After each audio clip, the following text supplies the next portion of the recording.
उछल में उछल तो पहले अमृत के धार के भू दूधावा पियाई एगो माई बिना। अमृत के धार के भू दूधावा पियाई एगो माई बिना।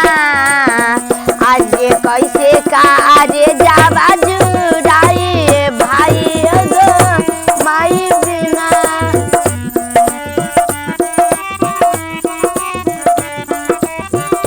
अरे तू मीना गान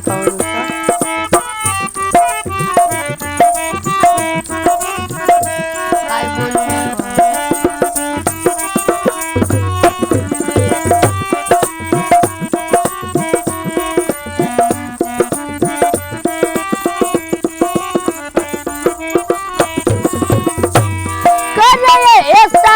माई दुनिया देखावेली बोले बतियावे और चले भी सिखावेली।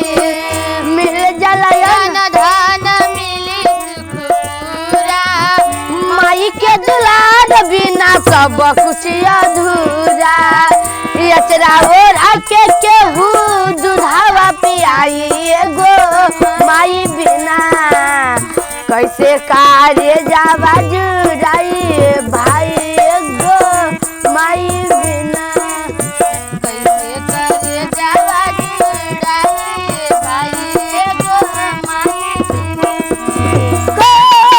कखिया में रखहू सहेज के दिहल जलमुआ माई सारा खुश तेज के। कैसे गिनाई तोहार पुकार बा रोवा रोवा डकी माई चकाद बा। कके जीतिया उमरिया बढ़ाई एगो माई बिना। कैसे कार्य जावा जुड़ाई भाई एगो माई बिना। कैसे कार्य जावा जुड़ाई भाई एगो माई बिना।